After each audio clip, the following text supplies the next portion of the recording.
It's a beautiful bacon day, Cookie Crusaders. Today I want to talk about one of the new updates coming that I'm sure has been touched upon, but I wanted to go further into depth with for a couple big reasons.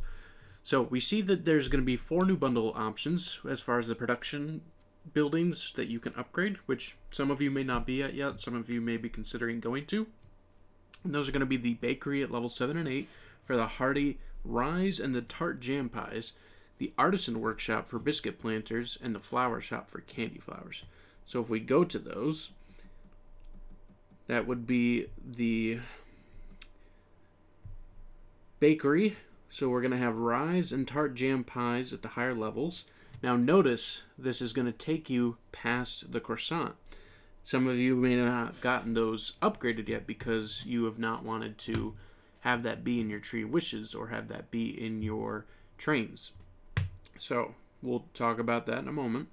The next one is going to be the artisan workshop with the biscuit planters. So that will be past the colorful bowls. And then the flower shop will have access to the candy flowers, which that will be past the glittering yogurt wreaths.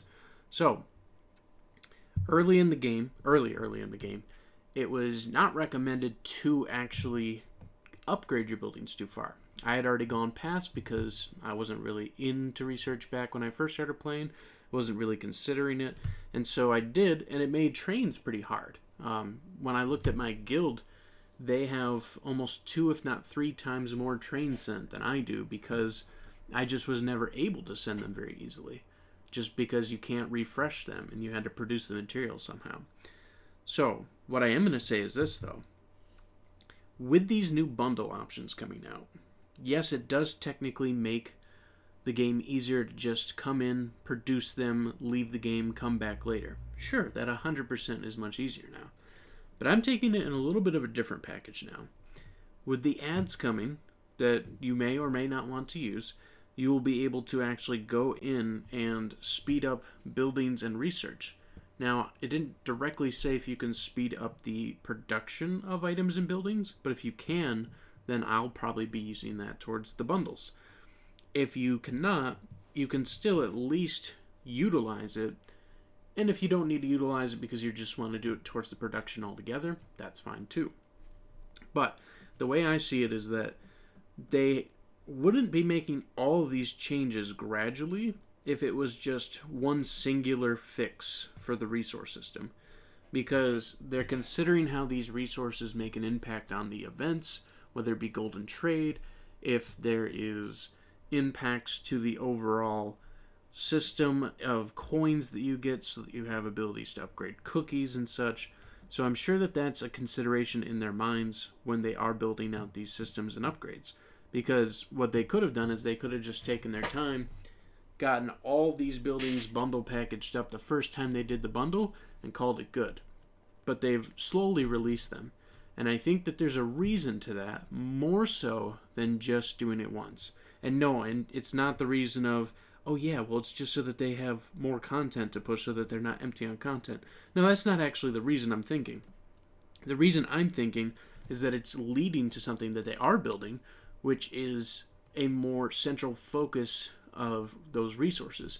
Whether it be the mines that still have yet to release, whether it be the like games or Olympic challenges, there's many different things that they could unveil that they did talk about at the dev stream that could actually tie back to the resources in our kingdom. Because right now, all the resources are doing is getting us the ability to upgrade buildings, upgrade technologies, and unlock spaces and make some wishes.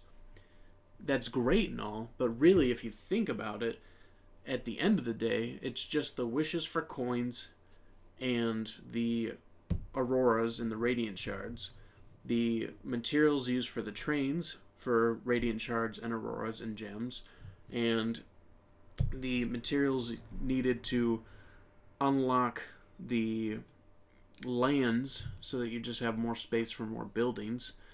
That doesn't make a massive impact. The biggest impact that comes from resources is the gnome labs. That's the biggest impact right there. But the thing is, the gnome labs don't require every single resource. You only need specific ones, and you can keep researching in the Gnome Lab. So you don't technically have to produce anything else. The only reason you currently have to produce those other resources is for the trains and for the wishes. That's it. That's really it. They're not required for anything else. Sometimes special events, of course, like the spring and fall picnics, those were something that were required. But what my point is getting to is that those are small things that they can unveil over time. And I think the way that they're trying to build the game out is that they want to make more modes that are more accessible over time so that you can continue to play them rather than just be like, it's time for this, we only have a little bit of time for this. And those are great, but I think that they're trying to build towards a long-term game mode for certain things. And I could, of course, be completely wrong, and I'm 100% fine with being wrong if I am.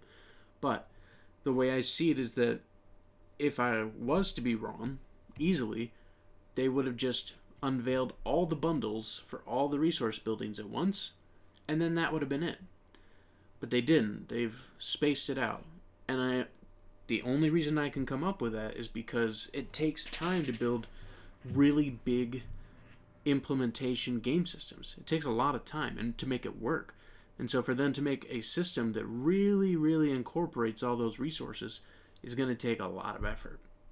You can already tell, like, the Magic Laboratory itself. Like, look at the resources you need here. They need it for various different things and various different items. But it's still limited to the base resources. Not the other ones, just the base ones. So I think that there will be coming a time, maybe not this year, I'm going to guess like maybe February of next year. That'll be my guess. February of next year, you'll see a point where we'll have multiple resource requirements for a special game mode, whether it be limited or full-time. I think that's what's going to be happening. So let me know your opinion of what you think of why they're doing these bundles. Is it literally just to fix the economy and they just wanted to space it out because they had no other content to do? Is that really what was happening? Or do you think that maybe it's leading to something bigger? Because as you can see from this game, everything they do, it just keeps getting bigger. There's no scaling back. There's no reworking too much of what was once there unless it absolutely needs to be for pain points so that the game's fun and easy to play. What do you think is going to be the changes that are yet to come? Let me know in the comments what you think. I'm very excited to see what the future holds and all the updates that are yet to still come. Thank you for stopping by and have a wonderful day.